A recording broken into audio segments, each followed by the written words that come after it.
you'll pan over here, you'll see that we took out this long lateral branch that came out here. It was about a 7-foot branch with only 2 places where we were getting foliage or any budding spurs for fruit or anything. And it was just a wasted length of energy for the tree to have to maintain. So we cut that out, and it came along here, and came clear out into here. But what we've done is we're going to leave this branch and this branch here, these 2 young shoots, to become replacement branches for this.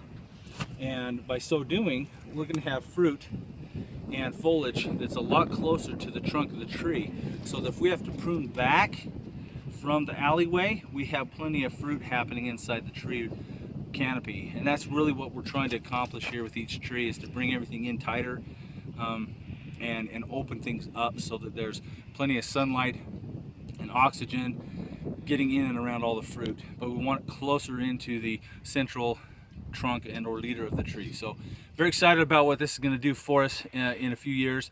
Earlier we were talking about how we have to prune for the present season, but how we also have to be thinking about pruning in future years, and how we're training certain branches like these 2 young shoots to become future fruit-bearing limbs, and how it's a process of thinking ahead and looking at it from more than one dimension of time. So we got season 1 or present season, next season, the following season. We may not see fruit on these trees until maybe season 2 or 3, which actually, let's talk about this. This was last year's growth right here, it looks like, and this is going to be fruit wood, because any of the shoots that came off of this right here weren't really large, long growing shoots.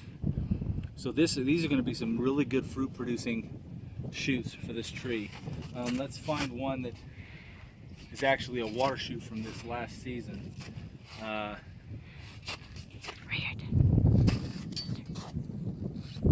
these aren't that good to show. These are all fruit spurs. Oh, here's one right here. Come here right there. Okay. So here was last year, right here was last year's, no, 2 years ago. So this is 2-year-old wood, maybe 3-year-old wood. And this was last year's growth, right here to here. So you can see this little connection there where it's scored.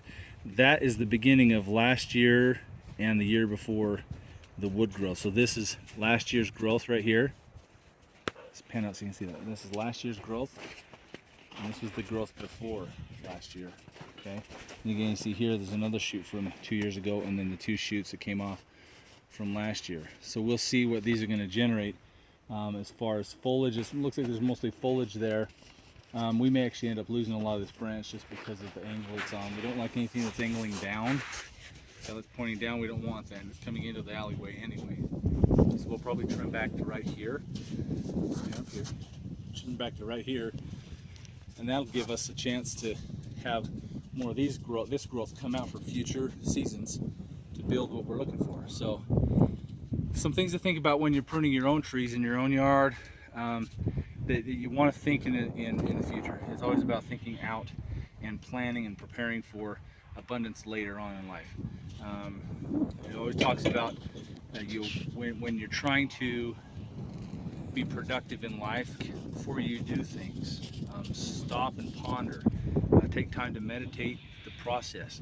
And in the parable of the talents, we're given just a little bit, but we are blessed abundantly. And so this is what we're trying to do, is take these talents, which are this tree is a talent, a gift, a blessing, and we're going to nurture it and foster it so that it can produce tenfold, 100-fold what it's worth to us over time. And so this is why we're trying to prolong the productivity of a tree. Instead of letting it get ahead of us, we're going to take out all the extra growth that doesn't need to be there. We're going to clip away the excess, the stuff that's baggage. And it's kind of like our lives. We can strip that all away from our lives too, all the baggage in our lives, and just get back to the basics of focusing on what is most productive for me. And great lesson to be learned while in the orchard. So just my thoughts